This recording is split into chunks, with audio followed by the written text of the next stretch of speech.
Ladies and gentlemen, boys and girls, welcome to Healing Outside the Box. My name is Jean Tiberio, and I'm a nutritionist and a wellness coach. Today is episode 216, and I'm calling it How to Prevent Diabetic Complications. I think because of the amount of material, I'll split this into two separate episodes. In episode 1, I'll review symptoms to be aware of and tell you about what complications to look out for. And in the second part, I'll go over the diet and lifestyle factors that will help you prevent the diabetic complications. Because, folks, I'm here to tell you that the symptoms of uncontrolled diabetes are in fact not inevitable at all. And even if we have diabetes, we can keep it from progressing into lifelong complications. First off, I suppose if we're preventing diabetic complications, we do that by controlling diabetes. And we do that by first knowing the symptoms of uncontrolled diabetes and being aware of the complications to watch for. So let's list them together since they overlap a bit. Now, I hate to be the bearer of bad news, but I think diabetes is so common now that perhaps we should all keep an eye on our sugars every year. And if our doctor doesn't mention it, maybe we can ask him or her exactly what the number is, which hopefully will trigger a discussion, which is a good thing. And maybe, if we see it creeping up, and don't worry, you're not alone if you're an American, we may want to get a home glucometer. Oh, by the way, a normal fasting blood sugar is 65 to 100 or 110, depending on how your doctor sees it. Above that will put you into the borderline category. So here are the symptoms of uncontrolled diabetes. I think it's important to know these symptoms whether you think you have diabetes or not. It's part of this whole self-awareness thing and taking control of your health and all that. Now, I'm just going to be talking about type 2 diabetes. Type 1 diabetes is almost a separate disease. Type 1 is more of an autoimmune disease, where your body attacks itself or attacks the cells in your pancreas that make insulin. So you have a total lack of insulin rather than a bunch of insulin that's not terribly effective. By far, type 2 diabetes is the primary type in this country, affecting anywhere from 25 to 50 million Americans. I know that sounds like a big range, but it all depends on how we define diabetes. And many of us don't know we actually have diabetes. So we may be walking around with symptoms of uncontrolled diabetes. So here are the symptoms. Number 1, extreme thirst and frequent urination. I was talking to a newly diagnosed diabetic once, and he said to me that he felt like he could drink the garden hose. That's not normal thirst. We all experience thirst on a hot day, but this feels more like a craving for water.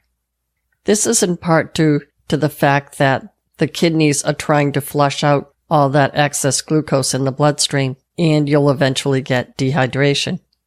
Number 2, fatigue and irritability. By fatigue here, we mean overwhelming fatigue, and this depends on how high your sugars actually are. If they're not terribly high, you may not have an overwhelming sense of fatigue, but that's just one of the symptoms to be aware of. This could be somewhat related to other symptoms, like the dehydration, but basically like almost any other sign that your body is out of whack, usually the first symptom is fatigue. Now, the third sign of uncontrolled diabetes is an unexplained weight loss. You might be thinking, oh, yippee, but no. This is not the way to lose weight. If you've recently dropped a decent amount of weight without trying, or perhaps even while eating more than usual, it could be a sign of diabetes. If it's not diabetes, it could be something else that may be of some concern, so any unintentional weight loss is something to pay serious attention to. Insulin resistance causes sugars in your bloodstream to stay stuck in the bloodstream rather than being moved into the cells for energy. The excess sugar may spill into the urine, so you're not absorbing the sugar or the calories. All of this imbalance in your metabolism and glucose spilling into the urine will eventually help wear down your kidneys, and that's never a good thing. Now, the fourth symptom may be hunger. When your body has significant insulin, the biochemistry in your body goes into storage mode. We like to say that insulin is the hormone of fat storage. That's a sign that this food going through your stomach and intestines and getting absorbed, and the insulin is telling our bodies that we can store fat. In other words, we don't have to hunt and gather right now. But if you have insulin that isn't effective, as in uncontrolled diabetes, the hormones that trigger hunger will get stimulated. So remember that insulin's job is to take the sugar from the bloodstream and send it into the muscle cells to be used for energy. If insulin is not effective or is not present in high enough levels, the muscle cells won't get the glucose that they need. Muscle cells are then under the impression that we need food. So basically, ineffective or insufficient insulin will throw off the hunger satiety cues. The fifth symptom is foggy headedness. You feel kind of goofy, funny in the head if your sugars are too high. Now, your brain primarily uses glucose for energy, and again, there's not enough effective insulin to send the glucose from the bloodstream to your brain. Believe it or not, your brain likes to have at least 120 to 130 grams of total carbohydrate together in order for your brain to work effectively. Now, as you're probably aware, your brain can use ketones for energy as well when it needs to. And this is what happens when you're on a ketogenic diet. But even the diet promoters of this keto diet will tell you that you will be foggy-headed for a while. The last symptom of elevated blood sugars is blurred vision. People have noted that the street signs tend to get blurry when they're driving, especially at night. There are actually little tiny capillaries in the whites of your eyes, and they are very sensitive to sharp rises in blood sugar. So the little tiny capillaries in your extremities, your toes, your fingers, your eyes, and the little capillaries in your kidneys will be first damaged by elevated sugars if they go unchecked. Okay, so let's talk about changes in your body when your sugars are poorly controlled for a while. Now, I would include people who have been undiagnosed for a while and people who have been diagnosed for a while and are on oral meds such as metformin. The first symptom that people are altogether too aware of is continued thirst and frequent bathroom trips during the night. Over time, the symptoms of thirst and frequent urination tend to get worse. Doctors now are so accustomed to repeatedly increasing doses of diabetic meds that they assume that this is a normal part of medical care. And I'm here to say it doesn't have to be. They may tell you that a hemoglobin A1C of 7.0 is fine, but the high end of the normal range, according to a lot of health professionals, is actually 6.1. Complication number 2, chronic blurry vision. As I just mentioned, this can be seen as a sign of undiagnosed diabetes, but it will get worse over time if the diabetes numbers are not controlled. Long-term vision problems are usually with reading street signs or watching TV from at least 10 feet away. This is not the same as a typical age-related need for reading glasses. A person with uncontrolled diabetes over time can experience blurred vision because of changes in the fluid level in their eye. This can cause the eye to swell. And eventually, if blood sugars stay out of control, the little tiny capillaries in the eyes can be damaged. The third complication of uncontrolled diabetes is that your skin feels weird. When blood sugar levels are high, your kidneys eliminate excess sugar through the urine, which results in increased urination and loss of fluids, and this can result in dehydration. Anyone who's seen Dr. Strangelove knows that our precious bodily fluids are very precious, and indeed they are. If you're dehydrated enough to be thirsty, that can cause your skin to feel itchy. If you pinch a little piece of skin in your arm, you'll find that it might not bounce back quickly. In addition, sometimes people notice a darkening or creases around the neck. This can be caused by insulin resistance and the roller coaster dehydration, rehydration that occurs when sugars are chronically out of control. Number 4 is poor wound healing. A slow-to-heal cut or bug bite can be a red flag for diabetes.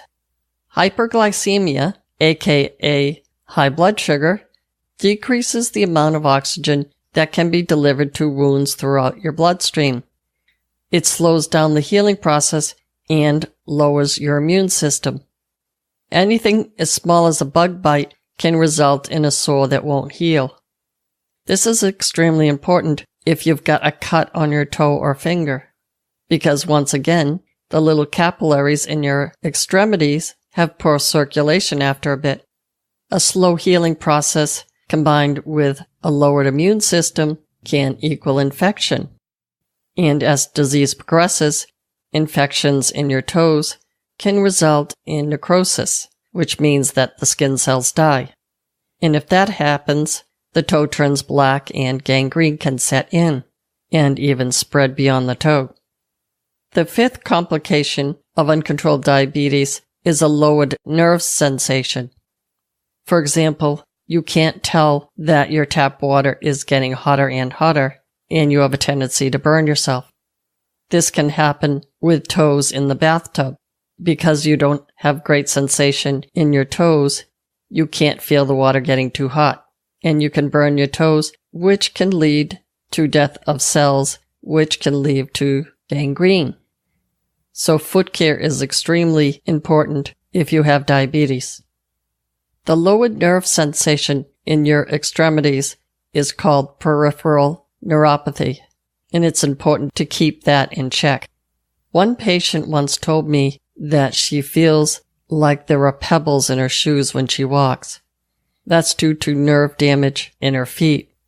The 6th complication of uncontrolled diabetes is something called nephropathy.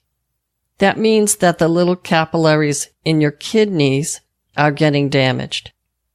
Now remember, the kidneys are just an elaborate filter, but really important to the balance or homeostasis in your body.